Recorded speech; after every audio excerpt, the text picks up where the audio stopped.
আমি যে সমস্যাগুলো বলেছিলাম, 1 নম্বর পয়েন্টটা হলো যে পৃথিবী আর এই বিশ্বজগৎ তৈরি হয়েছে 24 ঘন্টার হিসেবে 6 দিনে।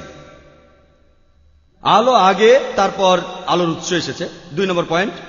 3, পৃথিবী সৃষ্টি হওয়ার আগে দিন রাত সৃষ্টি হয়েছে। পয়েন্ট নাম্বার 4, সূর্যের আগে পৃথিবীর সৃষ্টি হয়েছিল। 5 নম্বর পয়েন্ট, পৃথিবীতে আলো আসার আগে গাছপালা তৈরি হয়েছিল। 6 নম্বর পয়েন্ট, চাঁদের যে আলো সেটা তার নিজস্ব আলো। 7 নম্বর পয়েন্ট, এই পৃথিবীটা ধ্বংস হয়ে যাবে নাকি চিরদিন থাকবে।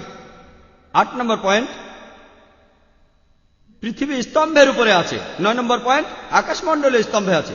10 নম্বর পয়েন্ট, ঈশ্বর বলেছেন তোমরা সব ধরনের গাছপালা আর ফলমূল খেতে পারো, যেগুলো বিষাক্ত সেগুলো। 11 নম্বর পয়েন্ট, ফলসিফিকেশন টেস্টের সেই পরীক্ষা যেটা আছে মার্কের 16 নম্বর অধ্যায়ের 17 আর 18 অনুচ্ছেদে। 12 নম্বর পয়েন্ট, একজন মহিলা দ্বিগুণ সময় নোংরা থাকবে যদি সে পুরুষ সন্তান জন্ম না দিয়ে নারী সন্তানের জন্ম দেয়। 13 নম্বর পয়েন্ট, পাখির রক্ত দিয়ে কোনো বাড়িকে প্লেগ আর কুষ্ঠরোগ থেকে মুক্ত করা। 14 নম্বর পয়েন্ট, আপনি কিভাবে তেতো পানি দিয়ে ব্যভিচারের পরীক্ষা করবেন। 15 নম্বর পয়েন্ট, 60টি রকম অনুচ্ছেদে 18টি সমস্যা আছে এজরা 2য় অধ্যায় আর নেহেমিয়া 7ম অধ্যায়ে। আমি 18টাকে আলাদা আলাদা ধরছি না, সব মিলিয়ে একটা সমস্যা ধরছি। 16 নম্বর পয়েন্ট, এই 2 অধ্যায়ের সংখ্যা দুটো এক নয়। 17 নম্বর পয়েন্ট, 200 জন নারী পুরুষ গান গেয়েছিল নাকি 245 জন গান গেয়েছিল। 18 নম্বর পয়েন্ট, জোহাচিনের বয়স কি 18 ছিল নাকি 8 ছিল যখন সে রাজা হয়। 19 নম্বর পয়েন্ট, তিনি কি 3 মাস শাসন করেছেন নাকি 3 মাস 10 দিন। 20 নম্বর পয়েন্ট, সলোমন 2000 বার গোসল করেছিলেন নাকি 3000 বার। 21 নম্বর পয়েন্ট হলো যে বাদশা কিভাবে মারা যাওয়া 10 বছর পর জুদা রাজ্য দখল করলো। 22 নম্বর পয়েন্ট হলো সর্বশক্তিমান ঈশ্বর বলেছেন আমি আকাশের রংধনু বসিয়ে মানুষ জাতিকে কথা দিলাম যে পৃথিবীকে আর কখনো বন্যায় ডুবিয়ে দেব না। আমি এখানে মাত্র 22টা সমস্যার কথা বললাম। এছাড়াও বাইবেলে আরো শখানেক বৈজ্ঞানিক ভুল আছে। বৈজ্ঞানিক ভুল, আশা করি ডক্টর উইলিয়াম ক্যাম্বেল সমস্যাগুলো নিয়ে কথা বলবেন, আর উনি এখানে একমত হয়ে আলোচনা করুন অথবা ভিন্ন মত হয়ে। যদি তিনি যুক্তি মেনে চলেন, তিনি কখনোই বৈজ্ঞানিকভাবে এই 22টা সমস্যার সবগুলোর সমাধান কোনোভাবে দিতে পারবেন না। আমরা মানি যে যীশুখ্রিস্ট আল্লাহর নবী, তার উপরে ইনজিল নাজিল হয়েছিল। এই বাইবেল এটা ইনজিল নয়। এখানে ঈশ্বরের কথা থাকতে পারে, তবে অবৈজ্ঞানিক কথাগুলো ঈশ্বরের কথা নয়। আমি আমার লেকচার শেষ করার আগে পবিত্র কোরআন থেকে একটা উদ্ধৃতি দেব। সূরা বাকারার 79 নম্বর আয়াতে উল্লেখ আছে, ফাওয়াইলুল লিল্লাযিনা ইয়াকতুবুনাল কিতাবা বিআইদিহিম সুম্মা ইয়াকুলুনা হাযা মিন ইনদিল্লাহ লিয়াশতারু বিহি সামনান কালিলা ফাওয়াইলুল লাহুম মিম্মা কাতাবাত আইদিহিম ওয়াওয়াইলুল লাহুম মিম্মা ইয়াকসিবুন। দুর্ভোগ তাহাদের জন্য যাহারা নিজ হাতে কিতাব রচনা করে এবং তুচ্ছ মূল্য প্রাপ্তির জন্য বলে ইহা আল্লাহর নিকট হইতে। তাহাদের হাত যাহারা রচনা করিয়াছে তাহার শাস্তি তাহাদের, যাহারা উপার্জন করিয়াছে তাহার শাস্তি তাহাদের। ওয়া আখিরু দাওয়ানা আলহামদুলিল্লাহি রাব্বিল আলামিন।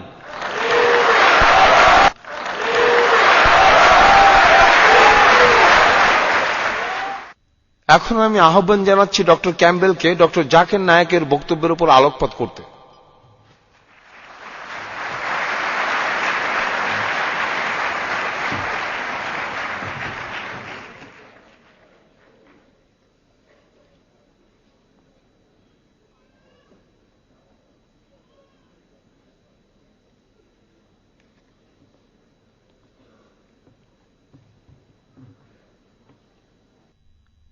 ডক্টর নায়েক বেশ কিছু গুরুতর সমস্যার কথা বলেছেন। উনি কোরআনের আলাকা আর মুতাগা সম্পর্কে যে ব্যাখ্যা দিলেন, আমি তার সাথে একমত না। আমার মতে এটা আসলে একটা সমস্যা, তবে সেটা ওনার কথা, এটা আমার কথা।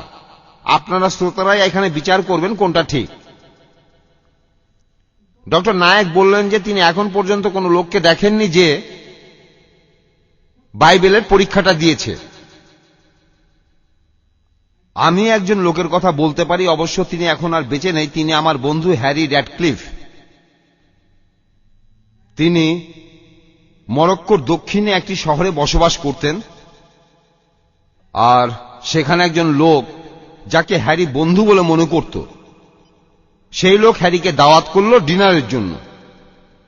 সে লোক হ্যারির স্ত্রী আর ছেলেকেও দাওয়াত দিল। হ্যারি সেই দাওয়াতে যেতে রাজি হল। এমন সময় একজন লোক হ্যারিকে জানালো যে তার খাবারে বিষ মেশানো থাকবে। তারপরও তারা গেল। আপনি যে অনুচ্ছেদটা বললেন, হ্যারিও সেটা জানত। হ্যারি ঠিক করলো সে যাবে, কারণ সে কথা দিয়েছে। হ্যারি দাওয়াতে গেল। হ্যারি সুযোগ খুঁজছিল যে লোকটা যদি খুঁজ রেখে বাইরে কোথায় যায় তাহলে সে প্লেটটা বদলে ফেলবে, কিন্তু হ্যারি কোনো সুযোগই পেল না। তাই হ্যারি খাবারটা খেল। হ্যারির স্ত্রী ভয় পাচ্ছিল, তাই খুব একটা খেতে পারল না। তাদের ছেলে বাসা থেকে খেয়ে এসেছিল,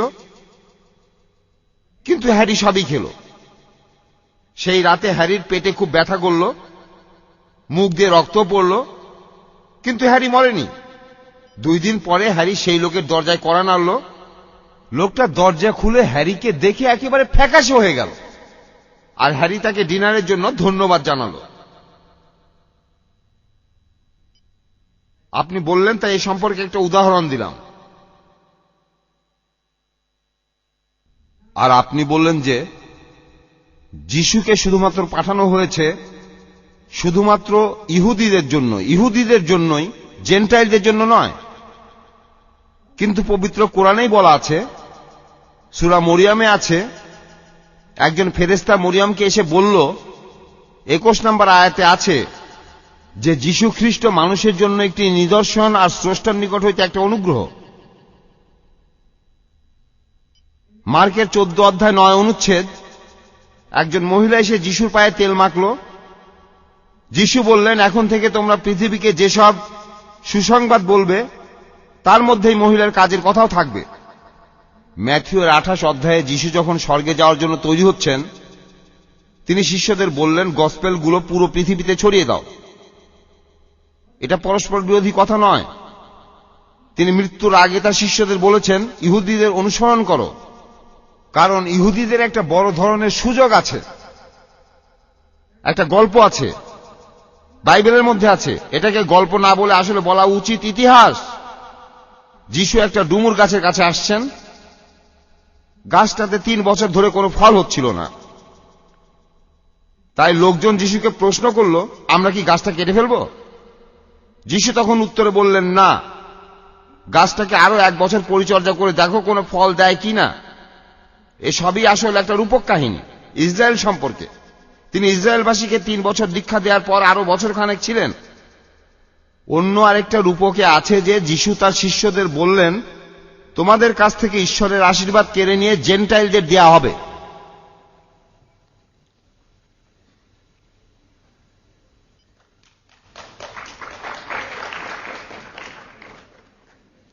ডক্টর নায়েক সৃষ্টির 6 দিনের কথা বললেন, 24 ঘন্টার দিন। বাইবেলে যে দিনের কথা বলা হয়েছে সেটা হতে পারে একটা লম্বা সময়। 24 ঘন্টার দিন হতেই হবে এমন নয়, যেভাবে ডক্টর মরিস বুকাইলি তার বইতে লিখেছেন।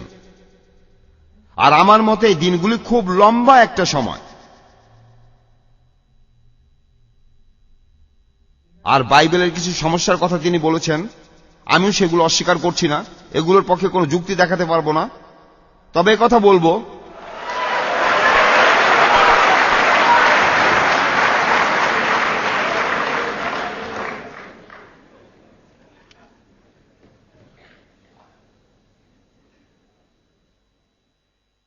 ডক্টর নায়েক এখানে 2 প্রকার পানির কথা বলেছেন, মিষ্টি পানি আর নোনা পানি। আমি ওনার এই ব্যাখ্যার সাথে একমত নই। পবিত্র কোরআনে আছে যে সর্বশক্তিমান ঈশ্বর তিনি প্রবাহিত করেন 2 দরিয়া, যারা পরস্পর মিলিত হয়, কিন্তু উহাদের মধ্যে রহিয়াছে এক অন্তরাল, যাহা উহারা অতিক্রম করিতে পারে না। সুতরাং তোমরা তোমাদের প্রতিপালকের কোন অনুগ্রহ অস্বীকার করিবে? এখানে অন্তরালের আরবি শব্দটা হলো বারজাক, যার অর্থ বিরাম বা অন্তর বা বিরতি, বাধা, অন্তরায় বা বিরামকাল। এই একই কথা আছে সূরা আল ফুরকানের 53 নম্বর আয়াতে, 53, যে তিনি 2 দরিয়াকে মিলিতভাবে প্রবাহিত করিয়াছেন, একটি মিষ্টি ও সুস্বাদু পানি এবং অপরটি নোনা খড়। আর উভয়ের মধ্যে রাখিয়া দিয়াছেন এক অন্তরায়, যাহা এক অনতিক্রম্য ব্যবধান। এখানে যে শব্দগুলো দিয়ে অনতিক্রম্য ব্যবধান বোঝানো হয়েছে সে শব্দ দুটার উৎস একটাই। এখানে আমরা কোরআনের এই দুইটা আরবি শব্দকে একটু ভালোভাবে দেখব। হিজার শব্দটার অর্থ নিষেধ, নিষেধাজ্ঞা, বারণ করা। সবগুলোই খুব শক্তিশালী, আর শেষ শব্দটা এই শব্দেরই পার্টিসিপল, এই শব্দেরই পাস্ট পার্টিসিপল, আর অর্থ একই। তাই শব্দ ধরে কেউ এটার অনুবাদ করলে দাঁড়াবে যে সৃষ্টিকর্তা উভয়ের মধ্যে রাখিয়া দিয়েছেন এক অন্তরায়, যাহা সম্পূর্ণভাবে নিষিদ্ধ ও নিষেধ। ডাক্তার বুকাইল এটা সংক্ষেপে আলোচনা করেছেন, আর তিনি সবশেষে স্বীকার করেছেন যে দুই দরিয়ার পানি সমুদ্রে মিশে যায়। আমার এক বিজ্ঞানী বন্ধু বলেছেন যে সমুদ্রের পানি আর নদীর পানি বিচ্ছিন্নভাবে আলাদা হয়ে থাকে। এই পানি দুটো আলাদাই থাকে, তবে কোনো অন্তরায় থাকে না। থার্মোডাইনামিক্স বলে সমুদ্রের নোনা পানি আর নদীর মিষ্টি পানি খুব সহজেই একে অপরের সাথে মিশে যায়। একমাত্র অন্তরায় হলো সময়। নোনা পানির সাথে মিষ্টি পানি মিশে যেতে অনেক সময় লাগে। আমি এখানে আপনাদের একটা ছোট্ট উদাহরণ দিতে পারবো। আমার এক বন্ধু থাকতো তিউনিসিয়ায়, আর তার কাজ ছিল, তার পেশা অক্টোপাস শিকার করা। একবার আমি তার সাথে বেরোলাম, আর নৌকা থেকে লাফ দিয়ে সাগরে সাঁতার কাটছিলাম, আর তখনই সামনে একটা ছোট্ট খাড়ি পড়ল। তখন খেয়াল করলাম যে উপরের পানিটা ঠান্ডা আর নিচের পানিটা উষ্ণ গরম। আমি ভাবলাম এটা কিভাবে হলো, উপরের পানি ঠান্ডা আর নিচের পানি গরম। একটু পরে বুঝলাম যে উপরের ঠান্ডা পানিটা প্রবাহিত হয়ে আসছে একটা নদী থেকে, আর নোনা পানিটা ভারী, তাই এই নোনা পানিটা নিচে চলে যাচ্ছে, আর ঠান্ডা মিষ্টি পানি রয়েছে উপরে। তাই এখানে আসলে কোনো অন্তরায় নেই।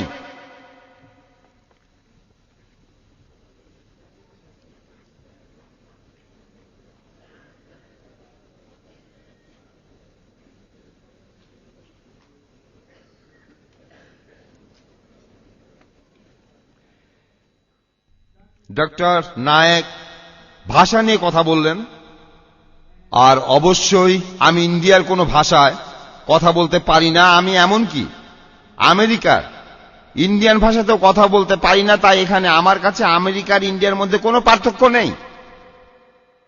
ডক্টর নায়েক এখানে বাইবেলের যে কথাটার উদ্ধৃতি দিয়েছেন, যিশুর শিষ্যরা ভাষাগুলো পেয়েছেন নিদর্শন হিসাবে, আর এখানে সেই সব ভাষার কথাই বলা হয়েছে যেগুলোর সাথে তারা পরিচিত ছিল। এখানে কোনো অপরিচিত ভাষার কথা বলা হয়নি। কেউ যদি স্পেন থেকে আসতো তাহলে একজন শিষ্য তার সাথে স্প্যানিশ ভাষায় কথা বলতো। কেউ যদি তুরস্ক থেকে আসতো তাহলে অন্য আরেকজন শিষ্য সেই লোকের সাথে কথা বলতো তুরস্ক দেশের ভাষায়।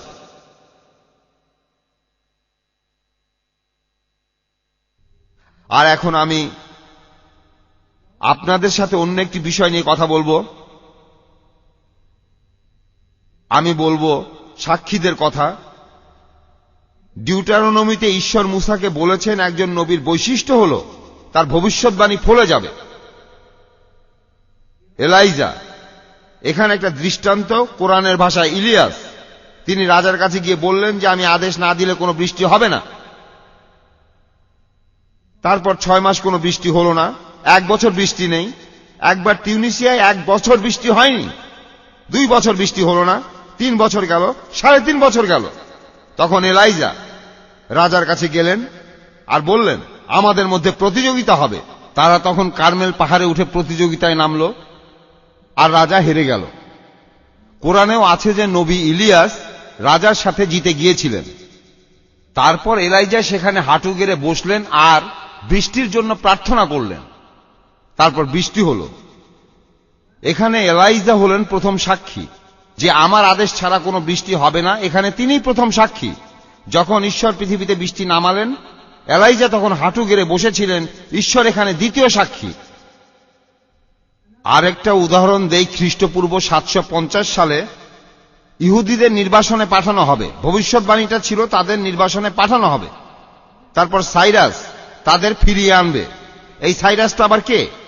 এর 250 বছর পরে সাইরাস নামে পারস্য দেশের এক রাজা ইহুদিদের ইসরায়েলে ফেরত পাঠালেন, প্যালেস্টাইনে ফেরত পাঠালেন, আর লন্ডনে সাইরাস সিলিন্ডারেও এই কথা লেখা রয়েছে। এখন আমাদের প্রশ্ন হলো যিশু কি ভবিষ্যৎবাণী করেছিলেন? তিনি কি অলৌকিক কিছু করেছেন? তার ভবিষ্যৎবাণী কি ফলেছিল?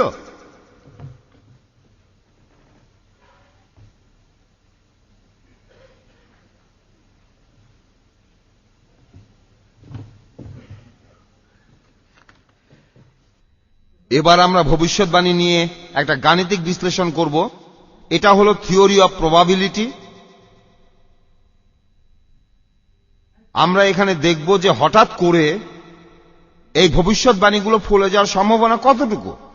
একটা উদাহরণ দেই, যে ধরেন ডক্টর নায়েকের 10টা শার্ট আছে, আর আমি জানি তার একটা শার্ট লাল।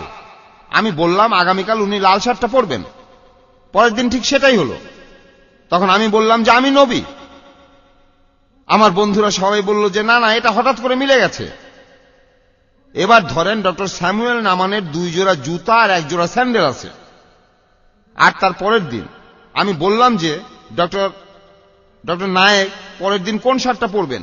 আরো বললাম যে ডক্টর স্যামুয়েল নামান স্যান্ডেল পরবেন, আর ডক্টর সাবিল আহমেদ তার 5টা টুপি আছে, উনি কোন টুপিটা পরবেন সেটাও বললাম।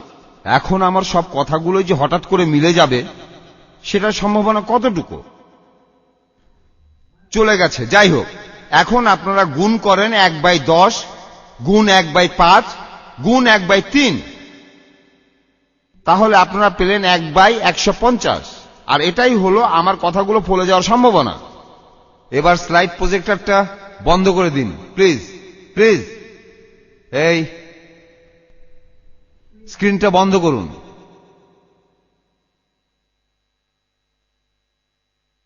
আচ্ছা, সময় চলে যাচ্ছে।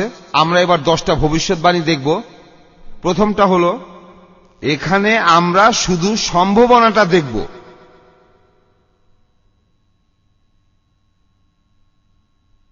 প্রথমটা হলো, খ্রিস্টপূর্ব 600 সালে জেরেমিয়ায় ভবিষ্যৎবাণী করা হয়েছিল যে নবী দাউদের বংশধারা থেকেই মসিহ পৃথিবীতে আসবেন। সময় চলে এসেছে, ঈশ্বর বললেন, আর আমি দাউদের বংশধারায় পাঠাবো এক সঠিক মানুষকে, একজন রাজাকে, যে দক্ষতার সাথে রাজত্ব করবে আর সবসময় ন্যায় বিচার করবে। তাকে বলা হবে প্রভু ইয়াওয়ে, ন্যায়পরায়ণ রাজা। আর লুকে আছে 6 মাস পরে ঈশ্বরের নির্দেশে জিব্রাইল এলো মরিয়মের কাছে। জিব্রাইল তাকে বলল, ভয় পেও না মরিয়ম, তুমি গর্ভবতী হবে এবং গর্ভে একটি পুত্র সন্তান ধারণ করবে। তাকে তুমি ডাকবে যিশু বলে। সে মহান হবে আর তাকে বলা হবে ঈশ্বরের সন্তান। আর প্রভু ঈশ্বর তাকে তার পূর্বপুরুষ দাউদের মুকুট পরাবেন, আর তাকে দেবেন সেই রাজত্ব যার কোনো ধ্বংস নেই। তারপর জিব্রাইল তাকে বলল, তোমার নিকট পবিত্র আত্মা আসবে আর ঈশ্বরের শক্তি তোমাকে আচ্ছন্ন করে রাখবে। তাই যে সন্তানের জন্ম হবে তাকে বলা হবে পবিত্র। দাউদ এসেছিলেন একটা ছোট পরিবার থেকে, আর তিনি যখন রাজা হলেন তখন সবার মনে পড়ল যে তিনি রাজার একজন জ্ঞাতি ভাই ছিলেন। তাই আমি ধরে নিচ্ছি যে প্রতি 200 জনে একজন ইহুদি দাউদের বংশধারা থেকে এসেছে।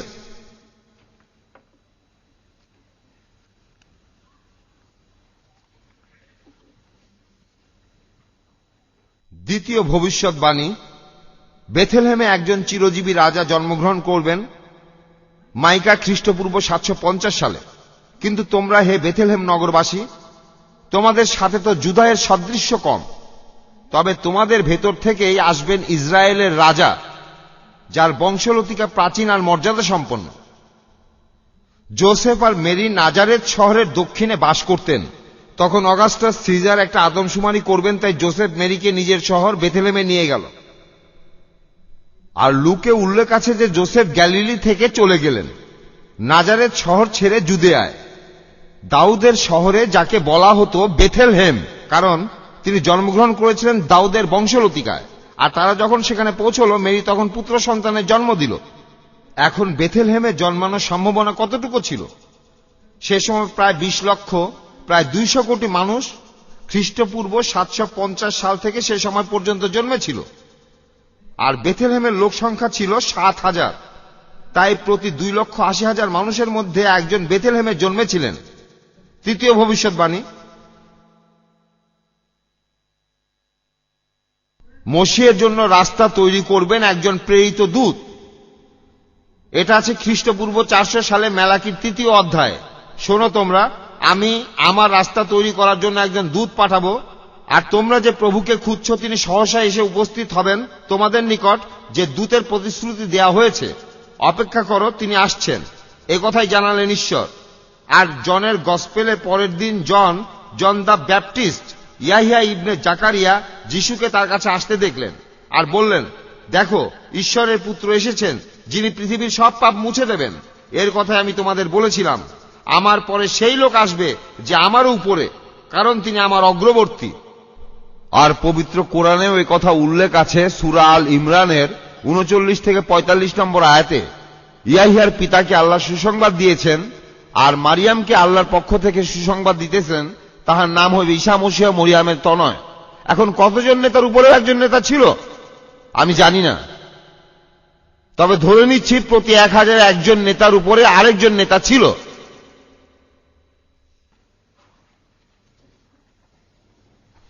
চতুর্থ ভবিষ্যৎবাণী, মসীহ অনেকগুলো অলৌকিক কাজ করে দেখাবেন।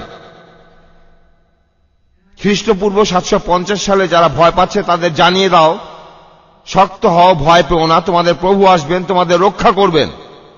তখন অন্ধ ব্যক্তি চোখে দেখতে পাবে, আর বধির ব্যক্তিও কানে শুনতে পাবে। পঙ্গু ব্যক্তি হরিণের মতো লাফিয়ে উঠবে, আর বোবা ব্যক্তির মুখে কথা ফুটবে। আপনারা দেখবেন যে গসপেল বলে আর কোরআনও বলে যিশু অলৌকিক অনেক কিছু দেখিয়েছেন। বাইবেলে মাত্র 4 জন নবীর কথা আছে যারা অলৌকিক কাজ করেছেন, মুসা, এলাইজা, এলাইশা আর যিশু। আর শুধু যিশুই এই ভবিষ্যৎবাণী সবগুলো অলৌকিক কাজ করে দেখিয়েছেন। মাঝে মধ্যে তার কাছে যারা আসতো সবাইকে সুস্থ করেছেন। এখন অনেক মুসলিম বিশ্বাস করেন পৃথিবীতে 1,24,000 নবী এসেছেন। আমরা এই সংখ্যাটাকেই নেব আর বলবো যে যিশু এই 1,24,000 জনের মধ্যে একজন। পঞ্চম ভবিষ্যৎবাণী, সেটা হলো এইসব নিদর্শন সত্ত্বেও তার ভাইয়েরা তার বিরুদ্ধে যাবে। খ্রিস্টপূর্ব 1000 সালের সামে উল্লেখ আছে, আমি আমার ভাইদের কাছে অপরিচিত, মায়ের সন্তানের কাছে বিদেশী। আর বুক অব জনে আছে, তাই তার ভাইয়েরা তাকে বলল এখান থেকে জুদেয়ায় চলে যাও, কারণ তার ভাইয়েরা তাকে বিশ্বাস করত না। এখন প্রশ্ন হতে পারে কতজন শাসকের পরিবার তাদের বিপক্ষে চলে যায়। অবশ্য অনেক রাজাকেই তার নিজের আত্মীয় স্বজনরাই সিংহাসনচ্যুত করেছেন, অর্থাৎ প্রতি 5 জনের মধ্যে একজন। ষষ্ঠ ভবিষ্যৎবাণী, খ্রিস্টপূর্ব 520 সালে জেকারিয়া বলেছেন, আনন্দ উল্লাস করো হে জায়নের নারীরা, চিৎকার করো হে জেরুজালেমের নারীরা, তোমাদের রাজা আসছেন, তিনি ন্যায়পরায়ণ, সবাইকে আরোগ্য করেন, বিনয়ী, এবং তিনি আসবেন গাধার পিঠে চড়ে। আর বুক অব জনে আছে, পরের দিন অনেক লোক তালপাতা নিয়ে তার সাথে দেখা করতে গেল আর চিৎকার করে বলল, হোসানা, তিনি ধন্য যিনি প্রভুর নামে আসছেন, তিনি ইসরায়েলের রাজা। যিশু একটা গাধা পেলেন আর সেটার পিঠে চড়লেন। অবশ্য যিশু নিজেই গাধার পিঠে চড়েছিলেন। এটা অলৌকিক কিছু নয়, এটা অস্বাভাবিক কিছু নয়, তবে এটা সম্ভাবনা কত যে লোকজন আসবে আর আর তাকে উদ্দেশ্য করে বলবে, তিনি ধন্য যিনি প্রভুর নামে আসছেন। কতজন শাসক জেরুজালেমে গাধার পিঠে ঢুকেছেন। এখানকার দিনে রাজা আসবেন মার্সিডিজে। একজন শাসক, ধরে নিলাম 100 জনে একজন শাসক। সপ্তম ভবিষ্যৎবাণী, মন্দির ধ্বংস হওয়ার কথা যিশু আগেই বলেছিলেন। তিনি নিজেই এই ভবিষ্যৎবাণীটা করেছিলেন। যিশু এই কথাটা বলেছিলেন 30 খ্রিস্টাব্দের কাছাকাছি সময়। যিশু যখন মন্দির থেকে বের হচ্ছিলেন তখন তার একজন শিষ্য বললেন, প্রভু, দেখেন কি সুন্দর পাথর আর কি সুন্দর দালান। আর যিশু বললেন, তুমি এই দালানগুলো দেখছো? এই দালানের একটা পাথরও টিকে থাকবে না, সবই ধ্বংস হয়ে যাবে। আর এর পরে প্রায় 40 বছর পরে 70 খ্রিস্টাব্দে রোমান সেনাপতি টিটাস অনেকদিন অবরোধের পর জেরুজালেম দখল করলেন। টিটাস মন্দিরের কোনো ক্ষতি করতে চাননি, কিন্তু ইহুদিরাই সেটাতে আগুন ধরিয়ে দিল। ইহুদিদের পক্ষে বিদ্রোহ করার মন্দিরে আগুন দেওয়াটা স্বাভাবিক ছিল, তাই সম্ভাবনাটা 5 ভাগের 1 ভাগ। অষ্টম ভবিষ্যৎবাণী, মশিহাকে ক্রুশবিদ্ধ করা হবে।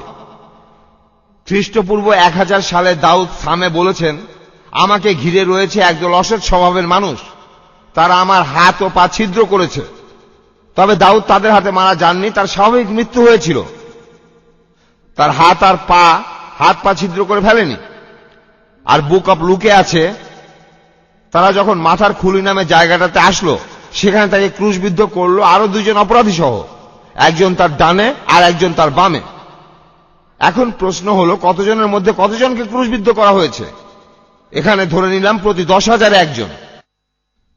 ষষ্ঠ ভবিষ্যৎবাণী। খ্রিস্টপূর্ব 520 সালে জেকারিয়া বলেছেন, আনন্দ উল্লাস করো হে জায়নের নারীরা, চিৎকার করো হে জেরুজালেমের নারীরা, তোমাদের রাজা আসছেন, তিনি ন্যায়পরায়ণ, সবাইকে আরোগ্য করেন, বিনয়ী, এবং তিনি আসবেন গাধার পিঠে চড়ে। আর বুক অফ জনে আছে, পরের দিন অনেক লোক তালপাতা নিয়ে তার সাথে দেখা করতে গেল আর চিৎকার করে বলল, হোসানা, তিনি ধন্য যিনি প্রভুর নামে আসছেন, তিনি ইসরায়েলের রাজা। যিশু একটা গাধা পেলেন আর সেটার পিঠে চড়লেন। অবশ্য যিশু নিজেই গাধার পিঠে চড়েছিলেন। এটা অলৌকিক কিছু নয়, এটা অস্বাভাবিক কিছু নয়।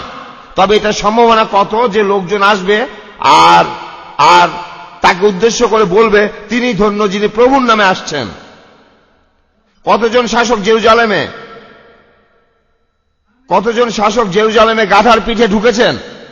এখানকার দিনে রাজা আসবেন মার্সিডিজে। একজন শাসক, ধরে নিলাম 100 জনে একজন শাসক। সপ্তম ভবিষ্যৎবাণী। মন্দির ধ্বংস হওয়ার কথা যিশু আগেই বলেছিলেন। তিনি নিজেই এই ভবিষ্যৎবাণীটা করেছিলেন। যিশু এই কথাটা বলেছিলেন 30 খ্রিস্টাব্দের কাছাকাছি সময়। যিশু যখন মন্দির থেকে বের হচ্ছিলেন, তখন তার একজন শিষ্য বললেন, প্রভু, দেখেন কি সুন্দর পাথর আর কি সুন্দর দালান।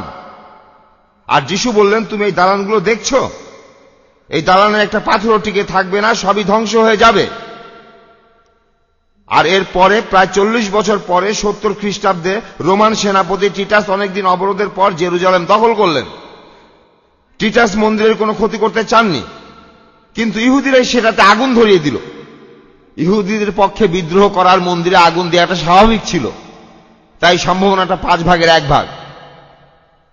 অষ্টম ভবিষ্যৎবাণী। মশিহাকে ক্রুশবিদ্ধ করা হবে। খ্রিস্টপূর্ব 1000 সালে দাউদ সামে বলেছেন, আমাকে ঘিরে রয়েছে একদল অসৎ স্বভাবের মানুষ, তারা আমার হাত ও পা ছিদ্র করেছে। তবে দাউদ তাদের হাতে মারা যাননি, তার স্বাভাবিক মৃত্যু হয়েছিল। তার হাত পা ছিদ্র করে ফেলেনি। আর বুক অফ লুকে আছে, তারা যখন মাথার খুলি নামে জায়গাটাতে আসলো, সেখানে তাকে ক্রুশবিদ্ধ করলো আরো দুজন অপরাধী সহ, একজন তার ডানে আর একজন তার বামে। এখন প্রশ্ন হলো, কতজনের মধ্যে কতজনকে ক্রুশবিদ্ধ করা হয়েছে? এখানে ধরে নিলাম প্রতি 10,000 একজন। ভবিষ্যৎবাণী নম্বর 9। তার পোশাক ভাগ করে নেওয়া হবে আর আলখেল্লা নিয়ে লটারি হবে। আবার ওই ভবিষ্যৎবাণী করেছেন দাউদ, তারা আমার পোশাক ভাগ করে নিয়েছে আর আমার আলখেল্লা নিয়ে লটারি করেছে। আর বুক অফ জনের 19 নম্বর অধ্যায়ে উল্লেখ করা আছে, যখন সৈন্যরা যিশুকে ক্রুশবিদ্ধ করলো, তারা তার পোশাক নিল, নিজেদের মধ্যে 4 ভাগে ভাগ করলো। তখন তার অন্তর্বাসটা বাকি ছিল, সেটা ছিল সেলাই ছাড়া। উপর থেকে নিচে কোথাও সেলাই ছিল না।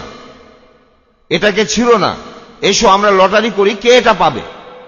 কতজন অপরাধী সেলাই ছাড়া পোশাক পরে ঘুরে বেড়াবে? আপনারা হয়তো অনেক কিছু বলতে পারেন, আমি এখানে ধরেছি 100 জনে একজন।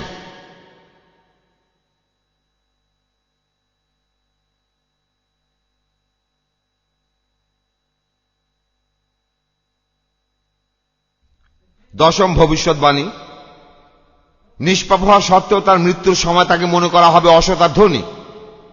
আইজায় আছে, খ্রিস্টপূর্ব 750 তার সমাধি হবে অসৎ লোকদের সাথে আর মৃত্যু হবে ধনীদের সাথে, যদিও তিনি কোনো হিংস্রতা করেননি, তার কথায় কেউ প্রতারিত হননি। তাকে রীতিভঙ্গের অভিযোগে অভিযুক্ত করা হবে। আর ম্যাথিউর 15 নম্বর অধ্যায় আছে, তারা 2 জন চোরকে তার সাথে ক্রুশবিদ্ধ করেছিল। 27 নম্বর অধ্যায়ে সন্ধ্যায় অ্যারোমেথিয়া থেকে একজন ধনী ব্যক্তি এলো, যার নাম জোসেফ, যিশুর একজন শিষ্য। পাইলটের কাছে গিয়ে যিশুর মৃতদেহটা চাইলেন। জোসেফ একটি নীলেন কাপড়ে তার দেহটা জড়ালেন এবং তাকে নতুন সমাধিতে রাখলেন। এখন কতজন সাজাপ্রাপ্ত আসামি নিষ্পাপ ছিলেন? আমি এখানে ধরেছি 10 জনে একজন। আর কতজন নিষ্পাপ আর কতজন আসামির সমাধি হয় ধনী ব্যক্তিদের সাথে? আমি ধরলাম 100 জনে একজন। তাহলে এটা হলো 1000 একজন। এরপরের ভবিষ্যৎবাণী, তিনি মৃত অবস্থা থেকে আবার জীবিত হবেন। আইজায় আছে, যদিও তিনি তখন ইহকালের জীবন থেকে বিদায় নিয়েছেন। মানুষের পাপের জন্য তাকে উৎসর্গ করা হয়েছে। তিনি তার বংশধর দেখে যাবেন, আরো অনেক দিন বেঁচে থাকবেন। এখানে ভবিষ্যৎবাণী করা হয়েছে যে তিনি আবার জীবিত হবেন। বুক অব লুকে আছে, যিশু তাদের সবার সামনে আসলেন আর বললেন, তোমাদের উপর শান্তি বর্ষিত হোক।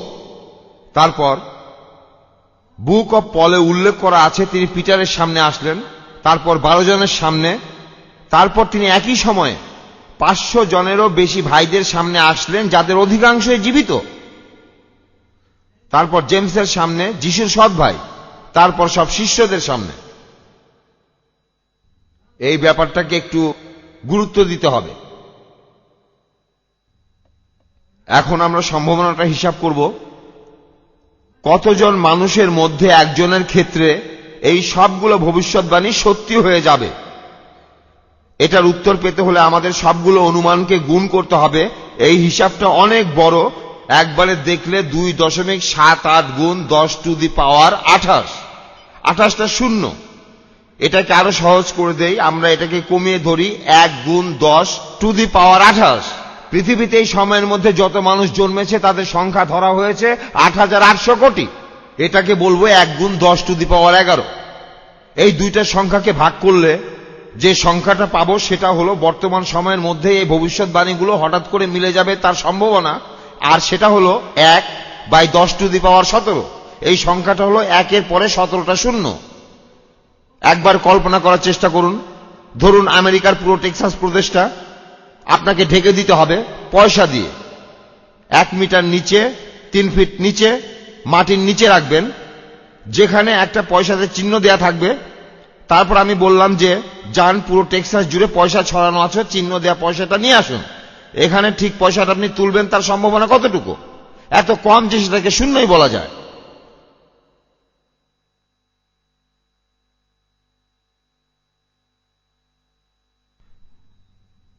একটা সমস্যা হয়েছে, 1 মিনিট। আরো অনেক ভবিষ্যৎবাণী রয়েছে। এখান থেকে বোঝা যায় যে নবী দাউদ অথবা আইজায়া ছিল প্রথম সাক্ষী। ঈশ্বর সেটা সত্যি করেছেন, এটা হলো দ্বিতীয় সাক্ষী। আর ঈশ্বরের নির্দেশে যিশুর শিষ্যরা এগুলো লিখে রেখেছেন।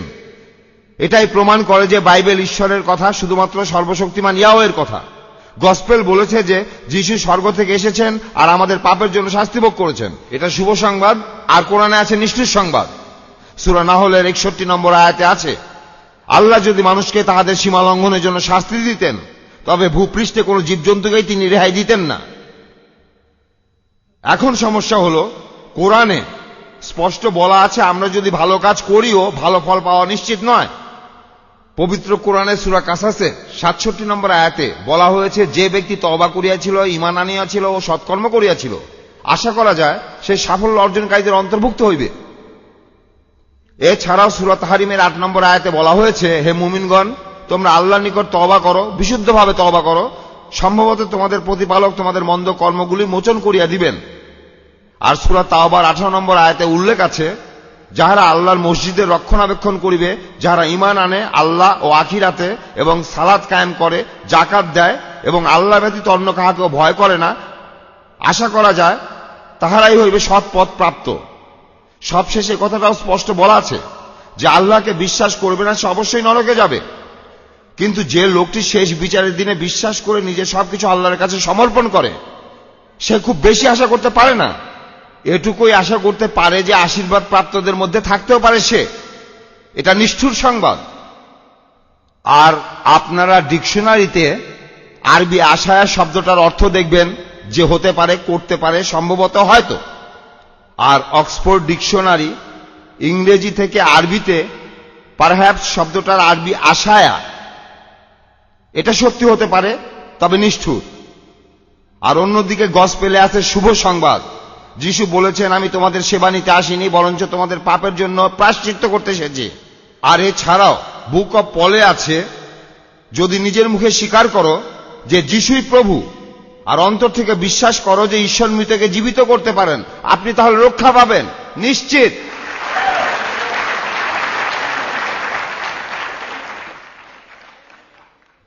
এটা খুবই সুন্দর শুভ সংবাদ। ভবিষ্যৎবাণীগুলো সত্যি হয়ে যাওয়াই এটার প্রমাণ। যিশু মৃত থেকে জীবিত হওয়ার পর 500-রও বেশি মানুষ তাকে দেখেছে। অনেক প্রত্নতাত্ত্বিক আবিষ্কারও বাইবেলের পক্ষেই কথা বলেছে। আপনাদের বলি, একটা বাইবেল জোগাড় করেন আর গসপেলগুলো পড়ে দেখেন, দেখবেন সেখানে শুধু শুভ সংবাদই আছে। ঈশ্বর আপনাদের প্রতি সদয় হোক। ধন্যবাদ।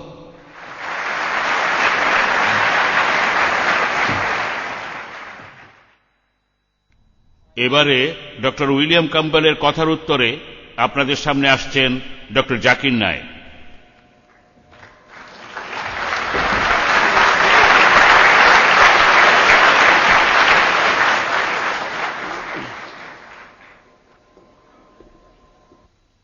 अल्हम्दुलिल्लाह वस्सलातु वस्सलाम अला रसूलिल्लाह व अला आलिहि व सहाबिहि अजमईन अम्मा बाद अऊज़ु बिल्लाहि मिनश शैतानिर रजीम बिस्मिल्लाहिर रहमानिर रहीम अफला यतदब्बरूनल कुरान वलौ कान मिन इंदि गैरिल्लाह लवजदू फीहि इख्तिलाफन कसीरा बिस्मिल्लाहिर रहमानिर रहीम रब्बि इश्रह ली सदरी व यस्सिर ली अमरी वहलुल उक़दतम मिन लिसानी यफ्क़हू कौली। শ্রদ্ধেয় ডক্টর উইলিয়াম ক্যাম্পবেল, অনুষ্ঠানের অতিথিবৃন্দ, আমার শ্রদ্ধেয় গুরুজনেরা এবং আমার প্রিয় ভাই ও বোনেরা, আমি আবারও আপনাদের সবাইকে সম্ভাষণ জানাচ্ছি ইসলামী রীতি অনুযায়ী। আসসালামু আলাইকুম ওয়া রাহমাতুল্লাহি ওয়া বারাকাতুহু। আপনাদের সবার উপর আল্লাহর দয়া, শান্তি ও আশীর্বাদ বর্ষিত হোক। ডক্টর উইলিয়াম ক্যাম্পবেল আমার বলা সমস্যাগুলির মধ্যে মাত্র দুটোর সমাধান দেওয়ার চেষ্টা করেছেন, মাত্র দুটো।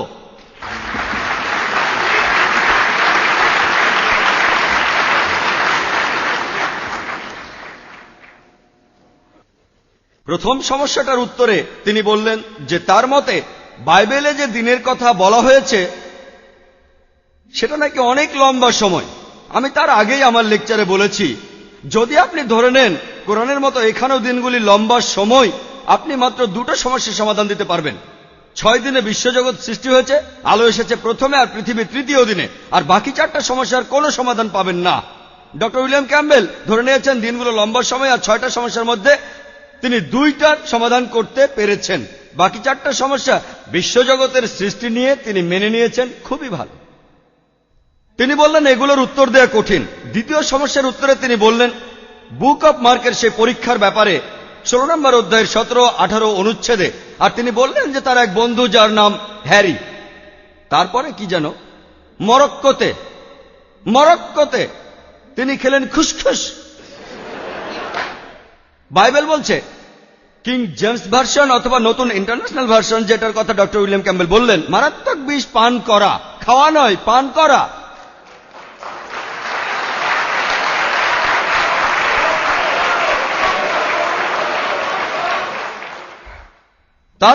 তারপরও কোনো সমস্যা নেই যদি কেউ মারাত্মক বিষ খেয়ে থাকে, সমস্যা নেই।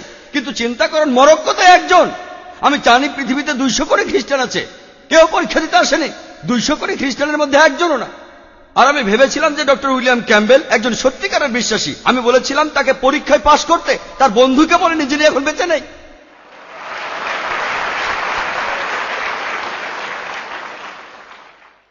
আর তিনি বললেন মুখ থেকে রক্ত বের হয়েছিল। ডক্টর উইলিয়াম ক্যাম্পবেল আর আমি মেডিকেল ডাক্তার হিসেবে ভালো করেই জানি যে বিষ খেলে রক্ত বের হয়। আমরা অনেক বিষ খাওয়া লোককে সুস্থ করেছি। এটা আর এমন কি, পরীক্ষা হলো আপনাকে সামনে এসে এগুলো করতে হবে। আর তাছাড়াও আপনি বিদেশি ভাষায় কথা বলতে পারবেন।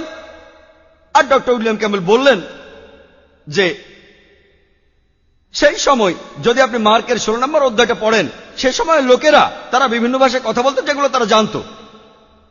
আর বিদেশি ভাষা ডক্টর উইলিয়াম ক্যাম্পবেল জানেন না যে এখানে অনেক ইন্ডিয়ান আছে, আর তাদের অনেকেই গুজরাটি জানেন, মারাঠি, এমনকি আমিও। যদি আমি বলি সোচে, আপনি তাহলে কি বুঝবেন? যদি আমি বলি অন্য কোনো ভাষায় নির্গুট তামিল, উত্তর নেই। বিদেশি ভাষা নির্গুট, এখানে কেউ তামিল জানেন অথবা মালায়ালাম, ওয়েলাম?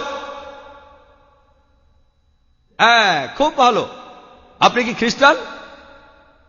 আপনি না, না, আপনাকে জিজ্ঞেস করছি, আপনি কি মুসলমান? যাই হোক, ঠিক আছে, এই পরীক্ষাটা ছিল খ্রিস্টান বিশ্বাসীদের জন্য। এখানে অনেকেই বিদেশি ভাষায় কথা বলতে জানেন। আপনাকে এখানে তাদের সাথে কথা বলতে হবে। যেমন আপনার নাম কি, কেমন আছেন, যেমন ধরুন আরবিতে কাইফা হালুক, আপনি কেমন আছেন, নতুন ভাষা যেটা আপনি জানেন না। আর আমাকে প্রমাণ দেন, এখন পর্যন্ত একজন খ্রিস্টানও পাইনি যে আমার সামনে এই পরীক্ষায় পাশ করেছে, একজনও না। আমার সাথে হাজারো খ্রিস্টানের দেখা হয়েছে, আর এখন হলো 1001 ডক্টর ক্যাম্পবেলের সাথে দেখা হওয়ার পর। মাত্র দুটো সমস্যার উত্তর দিয়েছেন। ডক্টর উইলিয়াম ক্যাম্বেল আমার প্রশ্নগুলোর উত্তর না দিয়ে বলা শুরু করলেন ভবিষ্যৎবাণী সম্পর্কে। এখন ভবিষ্যৎবাণীর সাথে বিজ্ঞান আর বাইবেলের কি সম্পর্ক? ভবিষ্যৎবাণী কি কোনো পরীক্ষা? ভবিষ্যৎবাণী যদি পরীক্ষা হয় তাহলে নস্ট্রাডামাসের বই সেটাই সবচেয়ে সেরা বই। নস্ট্রাডামাসের বইকে সবচেয়ে সেরা ধর্মগ্রন্থ বলা হতো, কিন্তু তা হয়নি।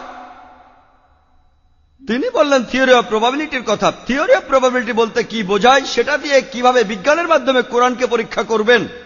সেজন্য আমার ভিডিও ক্যাসেট দেখুন, is the Quran God's word. এটা বাইরে কিনতে পাবেন আপনারা। আমি পরিষ্কারভাবে দেখিয়েছি কিভাবে প্রবাবিলিটি থিওরিকে প্রয়োগ করবেন। ডক্টর উইলিয়াম ক্যাম্বেল ভবিষ্যৎবাণীর হিসাব করে দেখালেন। আমি আপনাদের দেখাতে পারি যে ওনার হিসাবটা ভুল। যা হোক, সেটা করতে চাই না। আমি তর্কের খাতিরে মেনে নিলাম যে তিনি ঠিক, একমত হয়ে আলোচনা করছি। উনি যে হিসাবটা দেখিয়েছেন সেটা ঠিক, তর্কের খাতিরে মানলাম। তবে এর পাশাপাশি বাইবেলের অনেকগুলো ভবিষ্যৎবাণী সত্যি হয়নি।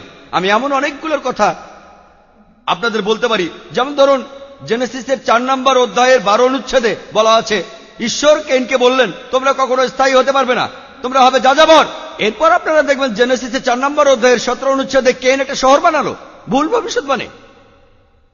বুক অফ জেরেমিয়া 36 নম্বর অধ্যায়ের 30 অনুচ্ছেদে বলা আছে যে জোয়াকিম অর্থাৎ জোয়াকিমের বাবা অন্য কেউ তার সিংহাসনে বসতে পারবে না। দাউদের সিংহাসনে জোয়াকিমের পর কেউ বসতে পারবে না। এরপর 2 বুক অফ কিংসের 24 নম্বর অধ্যায় 6 অনুচ্ছেদে বলা আছে যে জোয়াকিম তিনি মারা গেলে জোয়াকিম সিংহাসনে বসেন। ভুল ভবিষ্যৎবাণী। মাত্র একটাতেই প্রমাণ করা যায় এটা ঈশ্বরের কথা নয়। আমি অনেকগুলো কথা বলতে পারি। বুক অফ ইজিকিয়ালের 26 অধ্যায়ে বলা আছে যে নেবুশাদনেজার টায়ার শহরটা ধ্বংস করবেন, কিন্তু আমরা জানি আলেকজান্ডার দ্য গ্রেট টায়ার শহরটা ধ্বংস করেন। ভুল ভবিষ্যৎবাণী। আইজায়ার 7 নম্বর অধ্যায়ের 14 অনুচ্ছেদে একজনের জন্ম নিয়ে ভবিষ্যৎবাণী আছে। কুমারীর গর্ভে তার জন্ম হবে আর তাকে বলা হবে ইমানুয়েল। এই জায়গায় খ্রিস্টানরা বলেন এখানে যীশু খ্রিস্টের কথা বলা হয়েছে। কুমারীর গর্ভে জন্ম হবে, এখানে হিব্রু শব্দটা দেজ আমলা, এর অর্থ কোনো কুমারী না, এক যুবতী নারী।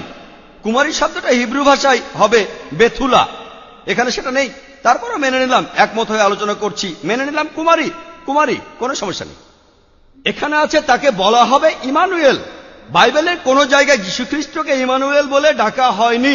এটা ভুল ভবিষ্যৎবাণী। আমি এখানে অনেকগুলো ভুল ভবিষ্যৎবাণীর কথা বলতে পারি, একটা দিয়েই প্রমাণ করা যায় যে বাইবেলে ভুল আছে। আমি কয়েকটার কথা বললাম। আপনার কথা অনুযায়ী, আপনার থিওরি অনুযায়ী বাইবেল ঈশ্বরের কাছ থেকে আসেনি।